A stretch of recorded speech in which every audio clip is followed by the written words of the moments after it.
Hello friends, आप सभी का स्वागत है आपके अपने यूट्यूब चैनल ऑनलाइन शिक्षण पर। मैं हूं आपके साथ अंजलि बालियान और आप सभी का स्वागत करती हूं। दोस्तों, ये आप सभी की डीएलएड तृतीय सेमेस्टर हिंदी की क्लास है। इसमें हम लोग आज की वीडियो में लेसन 2 कंप्लीट करेंगे और साथ ही साथ उस चैप्टर से बनने वाले जितने भी महत्वपूर्ण क्वेश्चंस हो गए, चाहे तो वो एमसीक्यू हो या फिर वेरी शॉर्ट हो, सभी क्वेश्चंस को एक ही वीडियो में ख़त्म करेंगे और पूरा चैप्टर का आपका रिवीजन भी हो जाएगा। हालांकि मैं आपको लेसन सेकंड कंप्लीट करा चुकी हूँ, लेकिन उसके कुछ टॉपिक्स बाकी रह गए थे, उनको कवर करेंगे। और साथ ही साथ दोस्तों, आपको कुछ क्वेश्चंस दिए जाएंगे आपके इसी चैप्टर से संबंधित। जो भी इस चैप्टर से क्वेश्चंस बन सकते हैं वो सभी इसमें इंक्लूड किए जाएंगे। तो सभी लोग तैयार हो जाइए और अपना नोटबुक और पेन अपने साथ ज़रूर रखें नोट्स बनाने के लिए। तो चलिए दोस्तों, शुरुआत करते हैं आपकी हिंदी की क्लास की। सो गाइस, सेकंड चैप्टर में हम लोगों ने अभी तक क्या क्या पढ़ा है। श्रुत सामग्री में प्रयुक्त होने वाले शब्दों, मुहावरों और लोकोक्तियों का प्रसंगानुकूल प्रयोग, ये चैप्टर हम लगभग पूरा कर चुके हैं। और जो बाकी बची आपकी इसमें चीज़ें हैं एग्ज़ाम में पूछी जाती है, उनको हम इस वीडियो में इंक्लूड कर लेंगे। जैसे उपसर्ग और प्रत्येक टॉपिक है जो आपका इसी चैप्टर के अंतर्गत आता है, तो वो बाकी बचा था, उसको साथ के साथ फिनिश करेंगे एंड क्वेश्चन आंसर्स लगाएंगे। तो चलिए, सबसे पहले हम इसको क्वेश्चन की फॉर्म में ही कवर करेंगे। आपका सबसे पहले पूछा गया है कि उपसर्ग क्या होते हैं और संस्कृत में कितने उपसर्ग होते हैं, ठीक है, हिंदी में कितने होते हैं और कैसे होते हैं, कौन कौन से होते हैं, उन सभी बात की जानकारी इस क्वेश्चन के द्वारा हम लेंगे। तो सबसे पहले देखिए, उपसर्ग कहते किसे है। उपसर्ग का अर्थ, उपसर्ग उस वर्ण या वर्ण के समूह को कहते हैं जिसका स्वतंत्र प्रयोग होता हो और जिसे किसी शब्द के पहले अर्थ संबंधी विशेषता बताने के लिए जोड़ा जाए, उसे ही हम क्या कहेंगे, उपसर्ग कहेंगे। उपसर्ग, उप मतलब पहले आने वाला, जो शब्द या जो वर्ण किसी भी शब्द के मूल शब्द के पहले जुड़कर उसका अर्थ बदल दे, उसको क्या कहेंगे, उपसर्ग कहेंगे। समझ गए आप लोग। अब चलिए, उपसर्ग के विशेष महत्व और उनकी सहायता से अनेक प्रकार के शब्द और रूप बनते हैं।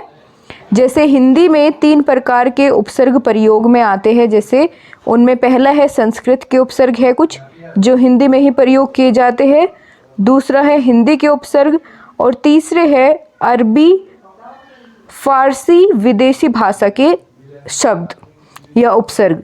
तो देखते हैं संस्कृत के उपसर्ग कौन कौन से हैं।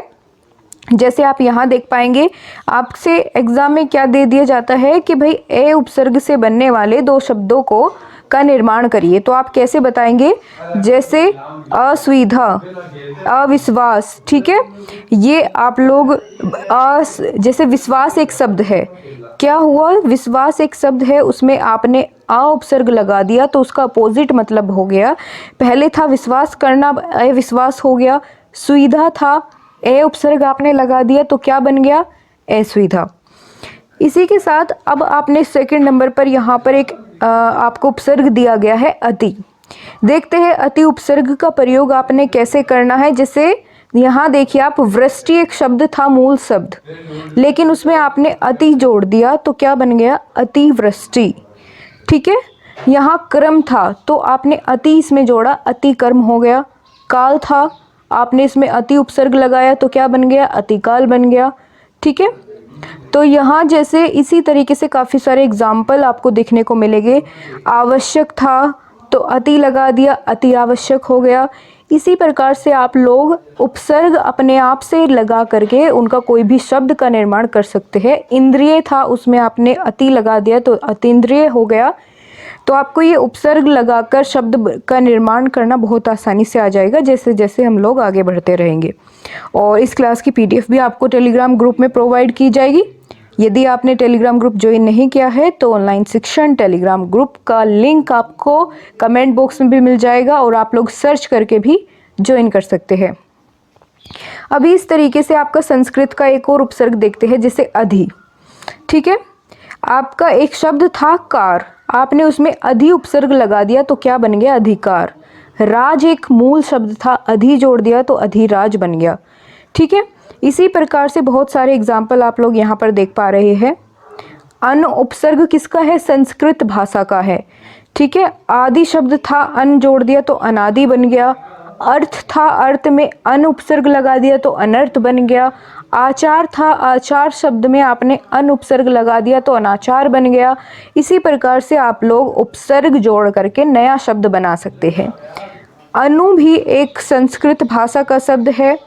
अनुकरण में करण शब्द था पहले, उसमें आपने अनु जोड़ दिया तो अनुकरण बन गया। करम शब्द था, उसमें अनु जोड़ दिया तो अनुक्रम बन गया।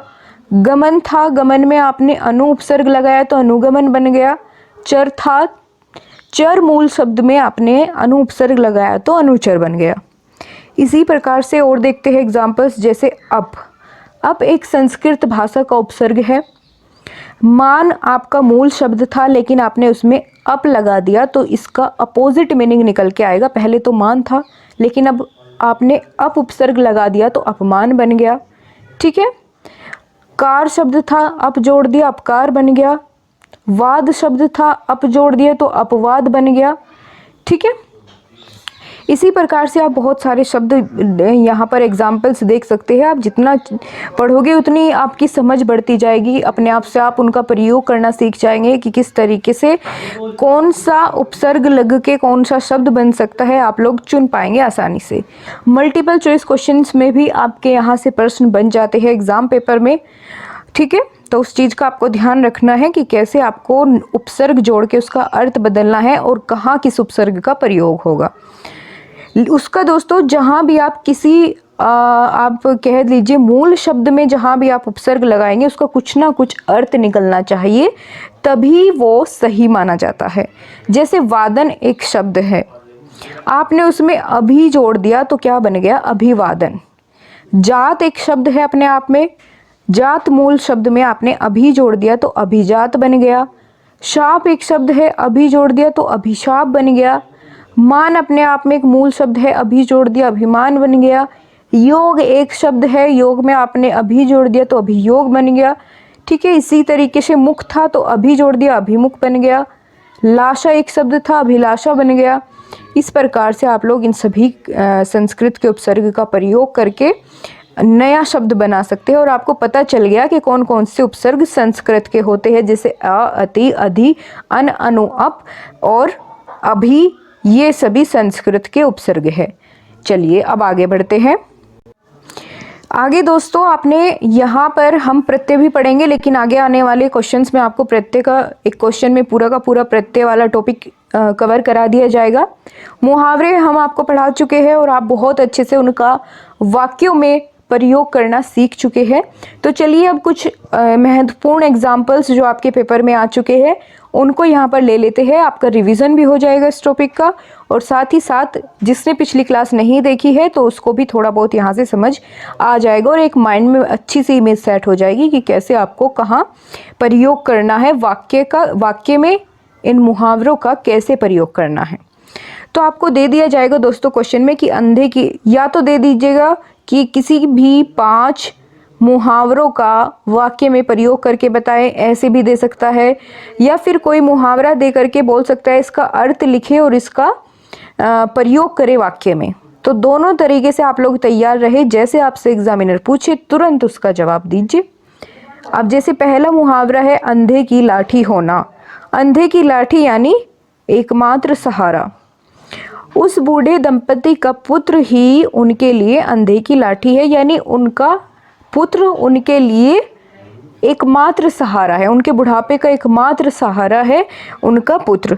तो एकमात्र सहारा होना यानी अंधे की लाठी होना, क्योंकि अंधे के लिए उसकी लाठी ही सब कुछ होती है, उसी की मदद से वो आगे चल पाता है, अपना जीवन बिता पाता है।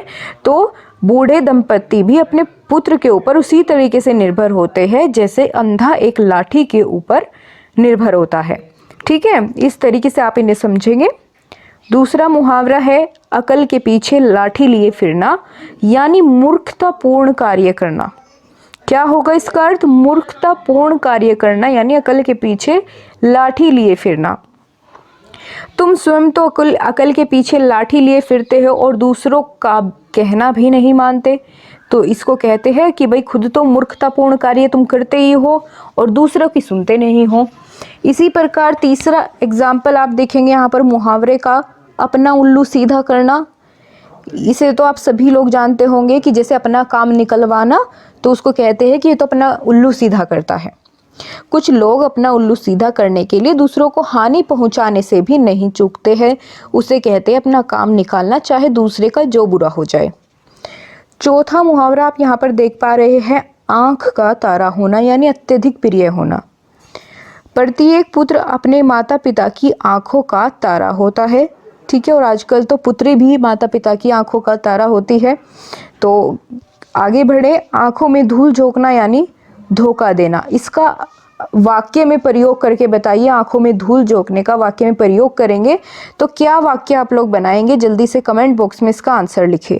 तब तक हम लोग आगे बढ़ते हैं।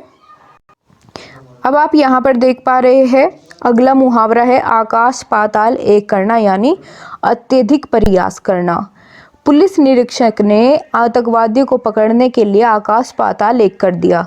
इसको हम ऐसे भी बोल सकते हैं कि डीएलएड के सभी प्रशिक्षुओं ने सुपर टेट क्लियर करने के लिए या यूपी टेट जो भी आपका एम है को क्लियर करने के लिए आकाश पाताल एक कर दिया, यानी पूरी मेहनत से दिन रात एक कर दिया, कड़ी मेहनत करी और उसको अपने गोल को अचीव कर लिया, ठीक है। उसे ही कहते हैं कि अत्यधिक प्रयास करना। अगला मुहावरा है आटे दाल का भाव मालूम होना यानी किसी काम की गुरुता यानी उसकी महत्व का ज्ञात होना, ठीक है। जब मेरी कक्षा में आओगे तो तुम्हें आटे दाल का भाव मालूम होगा, यानी आपको पता चलेगा कि बच्चे कितने गुरुतापूर्व है, यानी उनका महत्व क्या है। सब बच्चों का अलग अलग महत्व है। तो इस तरीके से यहाँ पर आप कुछ भी किसी भी वाक्य में प्रयोग कर सकते हैं। ऐसा नहीं है कि यहाँ पर जो एग्जाम्पल मैं आपको दे रही हूँ सिर्फ यही इनका प्रयोग हो सकता है। आप अपने अकॉर्डिंग किसी भी वाक्य में इनका प्रयोग कर सकते हैं जहाँ भी ये सेट हो, ठीक है।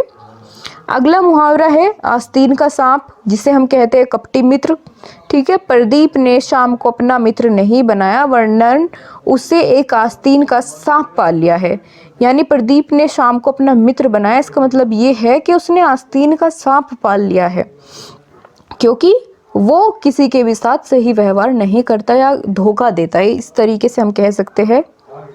ईंट से ईंट बजाना अगला मुहावरा है, जिसका अर्थ होता है नष्ट करना, कि यदि तुम मुझसे उलझे तो मैं तुम्हारी ईंट से ईंट बजा दूंगा, यानी तुमसे बदला लूंगा, नष्ट कर दूंगा तुम्हें। 10वां मुहावरा आप देखेंगे उंगली पर नचाना यानी संकेत पर कार्य करना।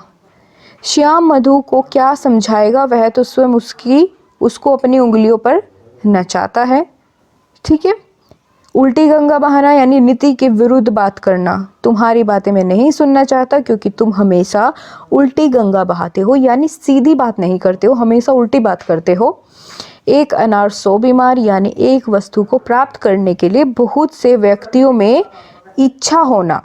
या तो एक अनार 100 बीमार वाली बात है, पुस्तक एक है और मांगने वाले 10। तो ये कैसी बात हुई, एक अनार 100 बीमार यानी एक दवाई और उसके बहुत सारे चाहने वाले कि भाई मुझे भी मिले, मुझे भी मिले, ठीक है। कलाई खुलना यानी झूठ का पकड़ा जाना। जब राम की चोरी पकड़ी गई तो उसकी कलाई खुल गई, जो भी उसने छिपाया था। दांत तले उंगली दबाना यानी आश्चर्यचकित होना। महारानी लक्ष्मीबाई के रण कौशल को देखकर अंग्रेजों ने दांतों के तले उंगली दबा ली। नाक कटना यानी प्रतिष्ठा या मर्यादा नष्ट होना। तुम्हारे बुरे कामों के कारण इस परिवार की तो नाक कट गई, जैसे बड़े बुजुर्ग लोग ऐसा बोल देते हैं। दोस्तों यहाँ से आपके 2 से 3 नंबर आपको इसी चैप्टर से, जो आज की क्लास है, इसी से मिलने वाले हैं, क्योंकि यहाँ से बहुत सारे प्रश्न आपके बन जाते हैं, सीधे सीधे आपको एग्जाम पेपर में देखने को मिलेंगे। तो आपके लिए फ्री के नंबर है, बहुत ध्यान से सब कुछ सीखिए, भले ही आपसे आता है रिविज़न करिए, ठीक है। सबसे बड़ी बात यह, अगर आपको आता है तो रिवाइज करिए, देखिए आप लोगों को कितना पता है। अब मुहावरे हमने पढ़ लिए हैं, लोकोक्तियाँ देखते हैं, जो महत्वपूर्ण है सिर्फ वही यहाँ पर नोट डाउन की गई है। पहली लोकोक्ति है अंत बुरे का बुरा, यानी बुरे का परिणाम बुरा ही होता है। यदि आप कोई बुरा काम करोगे तो उसका परिणाम भी आपको बुरा ही मिलेगा, अच्छा नहीं मिल सकता। दूसरी लोकोक्ति है अकेला चना भाड़ नहीं फोड़ सकता। अच्छा दोस्तों, मैं आपसे क्वेश्चन करना चाहूँगी मैंने आपको इसके बारे में पहले बता दिया था लोकोक्ति और मुहावरे के बीच अंतर क्या होता है। लेकिन यहाँ मैं आपसे क्वेश्चन करूँगी कि पीछे जब हमने मुहावरे पढ़े अभी, वहाँ हमने उनका वाक्य में प्रयोग करके दिखाया आपको। तो मैं आपसे पूछती ये हूँ कि यहाँ हम इनका वाक्य में प्रयोग क्यों नहीं कर रहे हैं? क्या इनका वाक्य में प्रयोग करना अलग से ज़रूरी है, या फिर ये अपने आप में काफ़ी होते हैं, अपने आप में पूर्ण अर्थ देते हैं? तो देखते हैं कौन सही जवाब देगा।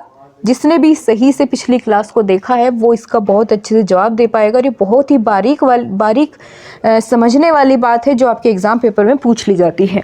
मुहावरे और लोकोक्ति के बीच अंतर। दूसरी लोकोक्ति है अकेला चना भाड़ नहीं फोड़ सकता, यानी अकेला व्यक्ति कुछ नहीं कर सकता, अकेला अकेला ही होता है। अकल बड़ी या भैंस, यानी शारीरिक शक्ति की अपेक्षा बौद्धिक शक्ति अधिक बड़ी होती है। तो आपको आज इसका आंसर पता चल गया कि अकल बड़ी होती है या भैंस। तो कहने का अर्थ ये है कि अकल बड़ी होती है। चौथा क्या लोकोक्ति है? अंधा क्या चाहे दो आंखें, यानी उपयोगी वस्तुओं का मिल जाना। अपने हाथ जगन्नाथ, यानी अपने कार्य स्वयं करना ही श्रेष्ठ होता है, आपसे अच्छा आपका कार्य कोई नहीं कर सकता है। अंधी पी से कुत्ता खाए, परिश्रमी के चिंता न करने पर उसका फल दूसरों को मिल जाता है यदि वह ध्यान न दे। आँखों के अंधे नाम नयन सुख, यानी नाम के अनुरूप गुण का न होना, विपरीत प्रकृति का होना। आई मौज फकीर की दिया झोपड़ा फूक, मनमोजी व्यक्ति द्वारा लाभ हानि का विचार किए बिना कार्य करना। आटे गेहूं के साथ घुन भी पिसता है, यानी अपराधी के साथ निरपराधी भी कष्ट भोगता है। आम के आम गुठलियों के दाम, यानी दोहरा लाभ उठाना। आए थे हरिभजन को ओटन लगे कपास, यानी किसी महान व्यक्ति का कार्य करने का लक्ष्य बनाकर भी निम्न स्तर के काम में लग जाना, उसे ही कहते हैं आए थे हरिभजन को और ओटन लगे कपास। 12वां आपकी लोकोक्ति है कि आसमान से गिरा खजूर पर अटका, एक विपत्ति से छूटकर दूसरी पर अटक जाना। क्योंकि आसमान से गिरा पहले ही एक विपत्ति है, और दूसरी ये कि खजूर पर अटक गया, यानी खजूर का पेड़ बहुत बड़ा होता है, वहां से गिरेगा तो फिर मरेगा। तो यहाँ पर आपने लोकोक्ति अभी जान ली है। अब यहाँ से हम शुरुआत कर रहे हैं लघु उत्तरीय प्रश्न की, जिनमें आपसे कुछ प्रश्न पूछे गए हैं। इनका सभी लोग ध्यान से समझकर साथ साथ उत्तर देते हुए चले गए कमेंट बॉक्स में। पहला प्रश्न है आपका। देखिए दोस्तों, अब हम क्या कर रहे हैं कि इस चैप्टर से संबंधित जितने भी आपके प्रश्न बन सकते हैं उन सभी को आपके साथ यहाँ पर डिस्कस किया जाएगा। चैप्टर हम पूरा कंप्लीट कर चुके हैं बहुत ही डिटेल्ड क्लास में, इससे पहले की वीडियोस में। अब चलिए क्वेश्चंस की बारी आती है।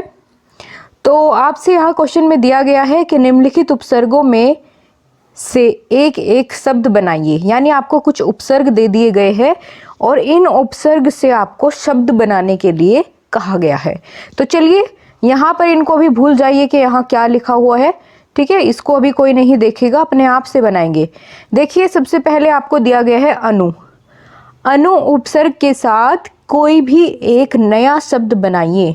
जैसे लिखिए जल्दी कमेंट बॉक्स में, क्या बनाएंगे आप अनु उपसर्ग को लगा करके कोई नवीन शब्द। जैसे एक शब्द है कूल, ठीक है, कूल एक मूल शब्द है। कूल के साथ यदि हम अनु लगाए तो क्या बन जाएगा? अनुकूल।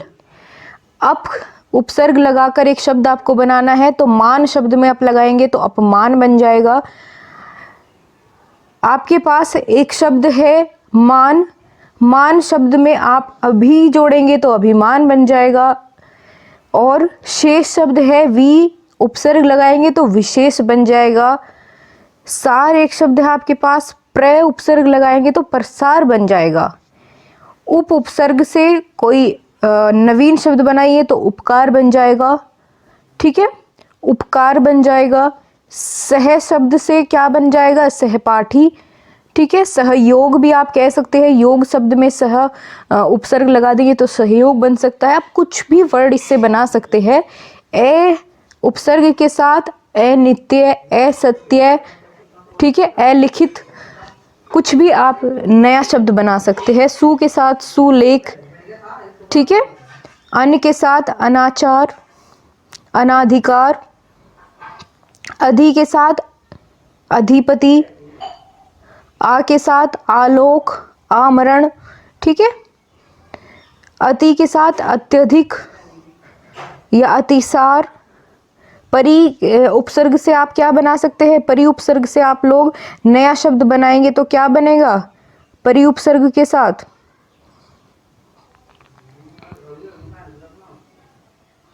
परिवाद, सम उपसर्ग के साथ संबंध, निर के साथ निर्दोष, कु उपसर्ग का कोई नया शब्द बनाइए तो कुपात्र या कुपुत्र भी कह सकते हैं।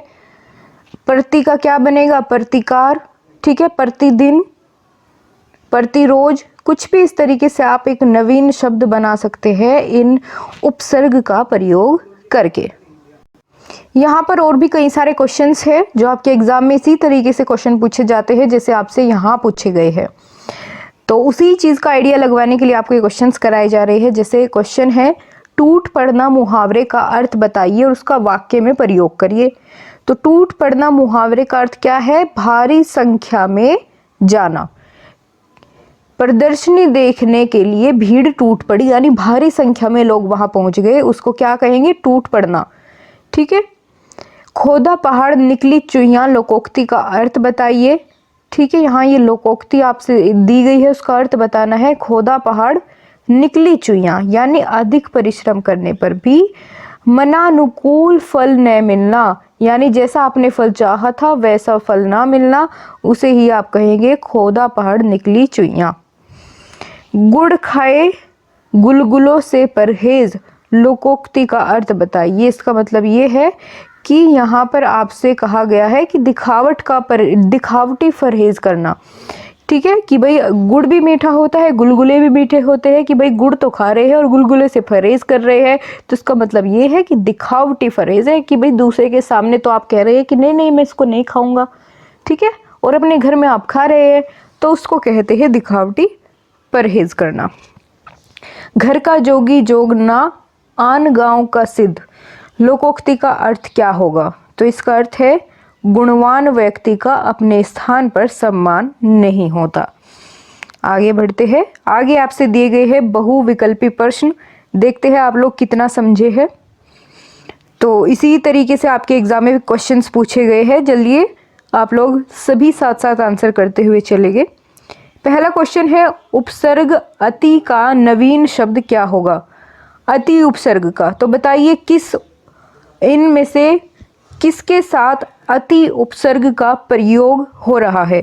असुविधा, तो इसमें क्या अति आपका उपसर्ग प्रयोग है, तो बिल्कुल नहीं है, इसमें अ उपसर्ग का प्रयोग हुआ है। अतिक्रम, क्या यहाँ हुआ है अति उपसर्ग का प्रयोग। अत्याचार, यहाँ हुआ है, या फिर ये सभी। तो दोस्तों अगर यहाँ पर बात की जाए तो आपका ऑप्शन नंबर बी और ऑप्शन नंबर सी को यदि आप ध्यान से देखें तो इनमें अति उपसर्ग का प्रयोग हुआ है। कैसे, चलिए अगर वो भी जाने कि कैसे। जैसे एक शब्द था क्रम, ठीक है, कर्म, तो इसके साथ जब आप अति उपसर्ग जोड़ेंगे तो क्या बन जाएगा, अतिक्रम, ठीक है। तो इसका मतलब ये इसका सही जवाब है। लेकिन इसी तरीके से आप यदि अति उपसर्ग को जोड़ते हैं किसमें, आचार मूल शब्द में, तो क्या बन जाएगा, अत्याचार, तो इसका मतलब ये भी सही है। तो यहाँ आपको समझना जरूरी है कि इसके ऑप्शन नंबर बी और सी दोनों सही है, यानी इसमें असुविधा की जगह पर आपको कुछ और भी देना था ऑप्शन में, जिससे कि आपका सही हो जाता कि ये सभी। लेकिन आप ध्यान दीजिएगा इसमें आपका बी और सी सही है, आपको क्वेश्चन करना आना चाहिए, ठीक है। आगे बढ़ते हैं, दूसरा क्वेश्चन है, शब्द सुंदरता का प्रत्यय है, किस प्रत्यय का प्रयोग किया गया है सुंदरता शब्द में। तो प्रत्यय का अर्थ समझिए। सबसे पहले तो प्रत्यय का अर्थ होता है बाद में, ठीक है, बाद में या अंत में, बाद में जुड़ने वाला शब्द, किसी भी मूल शब्द के बाद में जुड़कर उस शब्द का अर्थ बदलने वाला शब्द क्या कहलाता है, प्रत्यय कहलाता है। तो देखिए सुंदर शब्द के अंत में कौन सा उपसर्ग वो प्रत्यय जुड़ा है, तो आप कहेंगे जी यहाँ पर तो हमको देखने में लगता है कि सुंदर जमाता सुंदरता, ता प्रत्यय का प्रयोग किया गया है, तो बिल्कुल सही, आपका आंसर सही हो जाता है। सुंदर शब्द में ता प्रत्यय जोड़कर बनता है सुंदरता। तीसरा प्रश्न है, प्रत्ययहारा का नया शब्द है। आपको दोस्तों लास्ट में इनमें से कुछ क्वेश्चन आपके लिए छोड़े जाएंगे जिनका आप आंसर करेंगे कमेंट बॉक्स में, ठीक है। प्रत्ययहारा का नया शब्द है, इसका मतलब ये क्या है, यहाँ क्वेश्चन को सबसे पहले समझेंगे। यहाँ पूछा गया है कि हारा प्रत्यय किस शब्द में जुड़ा है, चिकारा में, लक्कड़हारा में या पचकारा में, या इनमें से कोई नहीं।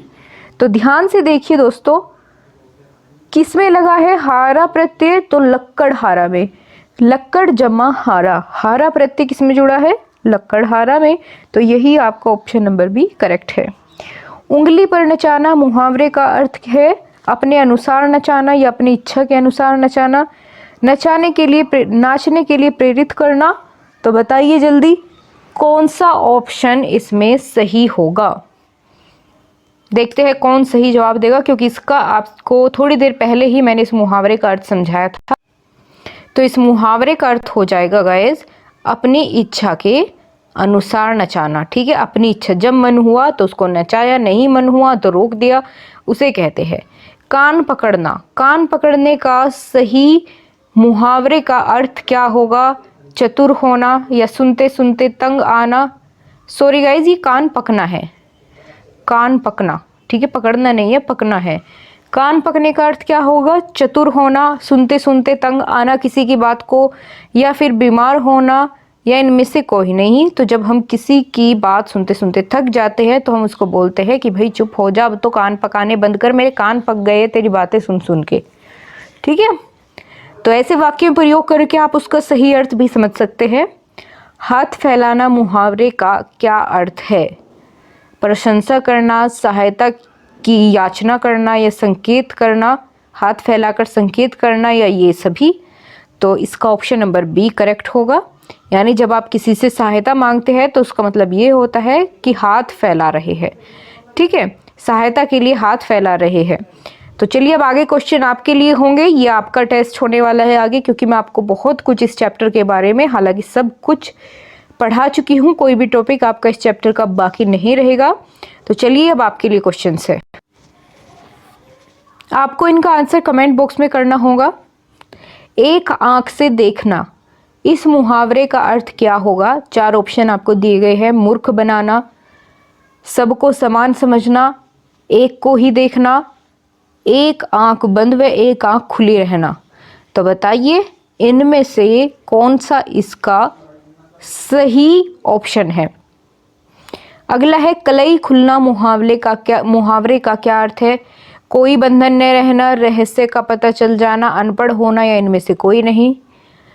9th क्वेश्चन है लोकोक्तियों को दूसरे शब्दों में क्या कहते हैं। तो ये मैं आपको पढ़ा चुकी हूँ, ठीक है, बिल्कुल इसी तरीके से मैंने जब आपको लोकोक्ति के बारे में शुरुआत की थी बताने की, तो मैंने इसका अर्थ भी आपको और दूसरे शब्दों में हम इसको क्या बोलते हैं सब कुछ क्लियर आपको किया गया था। नेक्स्ट क्वेश्चन है गले का द्वार का अर्थ है सुंदर होना, दुर्लभ होना, अधिक प्रिय होना, या इनमें से कोई नहीं। तो इन चारों प्रश्नों के उत्तर आपको देने होंगे, ये आप ही के लिए क्वेश्चंस है। और इस क्लास की पीडीएफ आपको टेलीग्राम ग्रुप में मिलेगी, ठीक है गाइज। तो जल्दी से आंसर करिए, सभी लोग मेन कमेंट बॉक्स में आंसर करेंगे तो ज़्यादा अच्छे से मैं आपके आंसर्स देख पाऊँगी तसल्ली के साथ। और चलिए, आपको क्लास पसंद आई है तो दोस्तों लाइक ज़रूर करें और अपने सभी मित्रों के साथ शेयर करें ताकि सभी लोग क्लासेस का लाभ उठा सके। और एग्ज़ाम जब भी हो आपको अपनी तैयारी अभी से बहुत बेहतरीन ढंग से रखनी है ताकि समय आने पर आप लोग मार ना खाए, ठीक है। तो चलिए, सभी लोगों को बहुत बहुत धन्यवाद। आपसे फिर मुलाकात होगी, तब तक के लिए नमस्कार। Thank you so much guys.